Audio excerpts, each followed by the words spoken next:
मेरे शौहर के हादसे के बाद मैं काफ़ी तन्हा पड़ गई थी। वो पूरा दिन एक कमरे में ही पड़े रहते थे और ठीक चल भी नहीं पाते थे। इस तरह मेरी जिंदगी एक वीरान रेगिस्तान चुकी थी, जहां सदियों से बारिश नहीं हुई थी। एक दिन मेरे एक रिश्तेदार का बेटा आर्यान हमारे घर रहने आया। इसके आने से मुझे भी अच्छा लग रहा रहता था। मैं बच्चा समझकर उसे अपने पास ही लटा लेती थी। मगर एक दिन एक इसने रेगिस्तान में बारिश कर दी। मेरा नाम परिया है। एक महीना पहले मेरे शौहर इम्त का हादसा हो गया था और इस हादसे में उन्हें काफ़ी शदीद चोटें शेयर करें। शौहर की चोट के बाद में एकदम तन्हा पड़ गई थी। वो पूरा दिन एक कमरे में ही पड़े रहते थे और चलने फिरने में भी नाकाबिल थे। एक दिन मैं घर में बैठी थी, तभी दरवाजे की घंटी बजी तो मैंने दौड़कर दरवाज़ा खोला। मेरे सामने तकरीबन 20 साल का एक नौजवान खड़ा था। इसने वहीं खड़े दरवाजे के बाहर से ही अपना सारथी दिया। वो बोला, भाभी जी, मेरा नाम आर्यान है। मैं प्रकाश इनकल का बेटा हूँ। शायद इनकल ने आपको मैसेज भेजा होगा। मुझे फौरन प्रकाश इनकल का वो मैसेज याद आ गया। मैंने इससे कहा, हाँ आओ अंदर आ जाओ, और इतना कहकर मैंने दरवाजे पर जगह बना दी। आर्यान संकोच करता हुआ अंदर आ गया। वो बोला, भाभी जी, मैं आज ही यहाँ आया हूँ। आपको तकरीबन 8 साल पहले देखान, तभी आपकी शादी का कार्ड हमारे घर आया था। तब मेरे हाई स्कूल के इम्तिहानात थे, इसलिए मैं आपकी शामिल होना थे, इसलिए मैं नहीं हो सका था। मैं यहाँ कॉलेज की पढ़ाई के लिए आया हूँ और ये लीजिए, इनकल ने ये सामान आपके लिए भेजा है। और इतना कहकर उसने मुझे एक बैग पकड़ा दिया। बैग से बाग के ताज़ा फलों, सब्जियों और अचार वगैरह की बहुत ही अच्छी खुशबू आ रही थी। मैंने बहुत खुशी से शुक्रिया अदा करके बैग ले लिया और इसे चाय नाश्ता वगैरह दिया। इसी दौरान मैंने जोर देकर इससे कहा, तुम यहीं पर रहो। मैंने तुम्हारे इनकल को कह दिया है कि तुम्हें सब कुछ तैयार मिल जाएगा। तुम बस अपनी पढ़ाई लिखाई पर ध्यान ध्यान देना। आर्यान ये सुनकर फौरन मान गया। गोया इसी बात को सुनने के लिए बेचैन था। वो अट्ठा और जल्दी से अपना सारा सामान जो इसने बाहर रखा था झट से अंदर ले आया। इस पूरे दिन आर्यान बस अपना कमरा ठीक करता रहा। कुछ ही देर बाद वो यहाँ अपनायत महसूस करने लगा था, मगर इसका दिल यहाँ इतनी जल्दी लग जाएगा, ये मैंने सोचा ही नहीं था। अगले दिन मैंने आर्यान को अपने शौहर इम्मत से मिलवाया।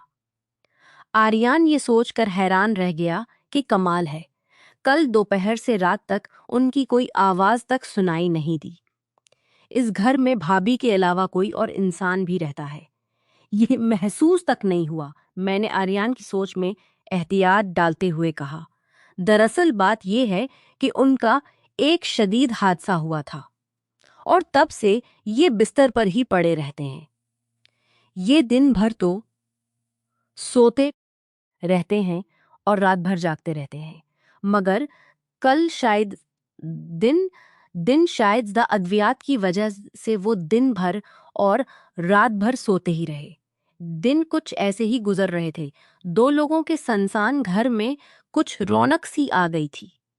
आर्यान का मजाज काफी अच्छा था और वो मेरा बहुत ख्याल रखने लगा था।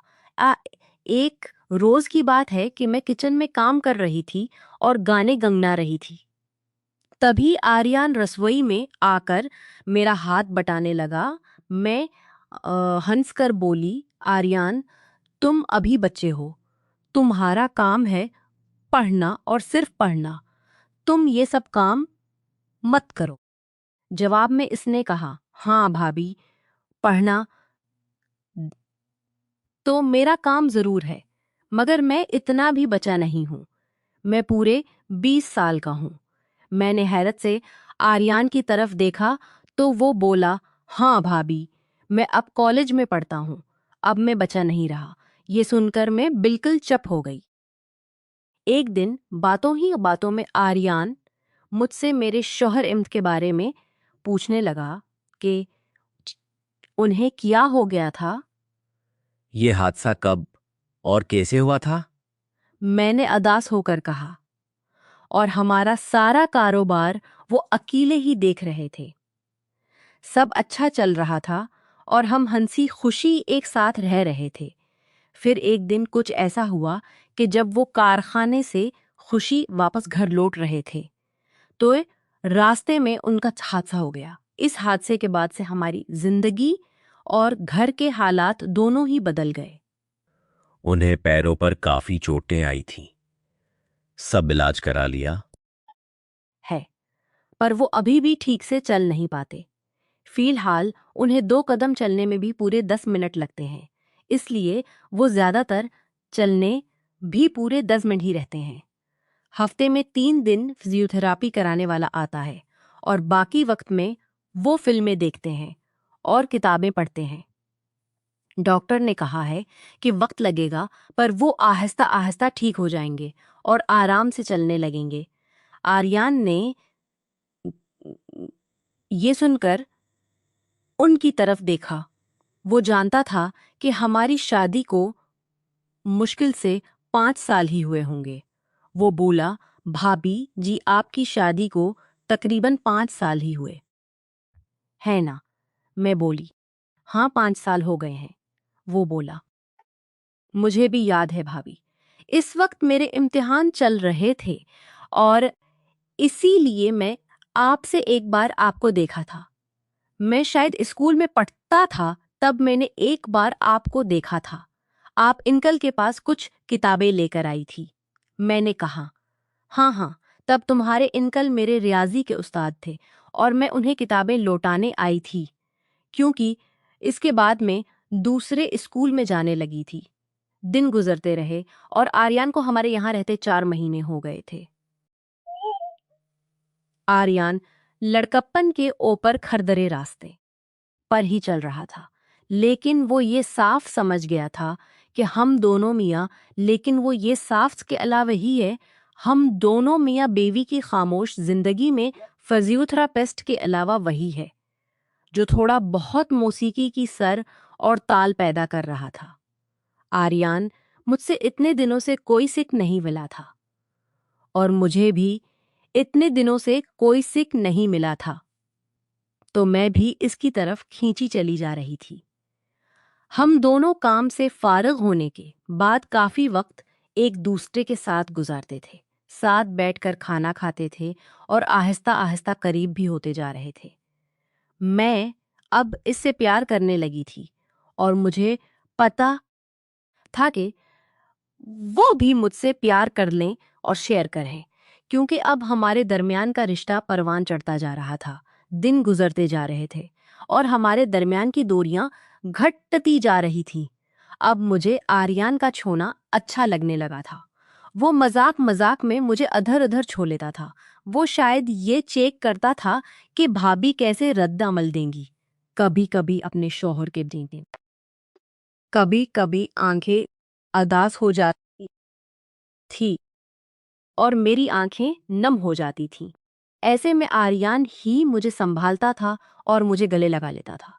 हम दोनों अब साथ ही लेटने लग गए थे और एक दूसरे में गम हो चुके थे। एक रोज की बात है, आर्यान आज बिल्कुल ही फुर्सत में था, इसलिए वो गीत गंगनाता हुआ रसोई में आया और झट से मेरी दोनों आंखें बंद करके मेरे कानों में अपना मुंह लगाकर बोला, भाभी, आज मैं आपका सारा काम कर दूंगा। आप उधर आओ और आराम से आप बैठो। वो होले होले मेरे मलाइम धले गेले और खुशबूदार बालों को तकरीबन सूंघता हुआ मुझे एक कुर्सी पर बैठाने लगा। मैं गई। मैं भी अब मस्ती में आ गई थी। मैं कुर्सी से उठ गई और उसे कुर्सी पर बैठाकर खुद इसकी गोद में आसीं हो गई। हम दोनों कुछ पल ऐसे ही रहे, ना हले डले और ना ही कुछ बोले, बस चिपचाप एक दूसरे को महसूस करते रहे। अभी 2 मिनट ही बेती होंगे 2 मिनट ही बेती होंगे कि कहीं से कुछ खांसने की आवाज आई तो हम दोनों चौंक गए और घबरा कर मैंने आर्यन को अपने आप से फौरन अलग किया। हालांकि आर्यन की ख्वाहिश नहीं थी कि वो मुझसे अलग हो, पर फिर भी कुछ सोचकर वो मुझसे अलग हुआ और मुस्कराता हुआ किचन से बाहर चला गया। वो बाहर जाकर बैठ गया और हमारे दरमियान के पलों को याद करके मुस्कुराने लगा। मैंने ये सब देख लिया था। मैं इसके पास जाकर बैठ गई और इसके गाल पर एक हल्की सी चिप लगाकर और दूसरे गाल पर मीठी सी चमनी देकर उठ खड़ी हुई। गाल पर मीठी सी चमनी देकर इस पर आर्यन बोला, बार के भाभी, दूसरे गाल से इतनी ना इंसाफी क्यों? वो अपनी जगह से खड़ा हो गया और मेरे बगल में आकर काम करने लगा। वो बार बार मुझे छू रहा था।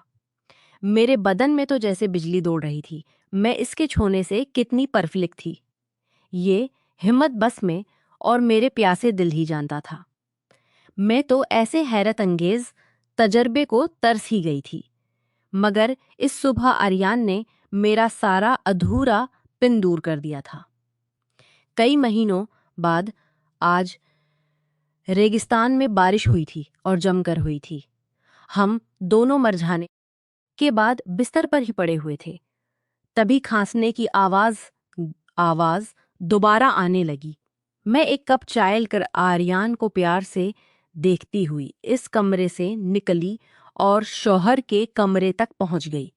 आर्यन भी कपड़े पहनकर बाहर आया और अपना नाश्ता बनाने लगा।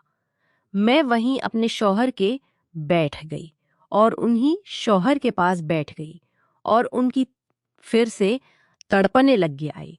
इस आर्यन फिर से तड़पने आए तो आर्यन फिर से तड़पने लग गया।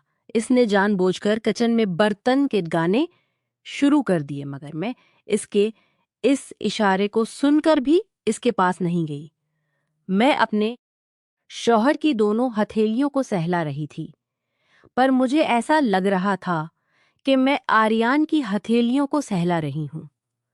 मैं आर्यन के साथ बताए हुए पलों में खोती जा रही थी और अपने आप से बोल रही थी कि प्यार हमारी जिंदगी में बिल्कुल इसी तरह आना चाहिए। किसी अछलते हुए चश्मे की तरह मेरे अंदर गदगदी सी छा रही थी। लेकिन मैं इस बात से बिल्कुल ही बेखबर थी कि मेरे शौहर को मेरा ये बर्ताव बहुत ही अजीब लग रहा था। वो भी ये महसूस कर रहे थे कि मैं अचानक से बहुत ही खुश रहने लगी हूं। मैं उनके साथ भी नहीं लेटती थी और अगर लेटती भी तो उनकी तरफ पीट करके लेटती थी। मैं नई नवेली दुल्हन सी बन चुकी थी।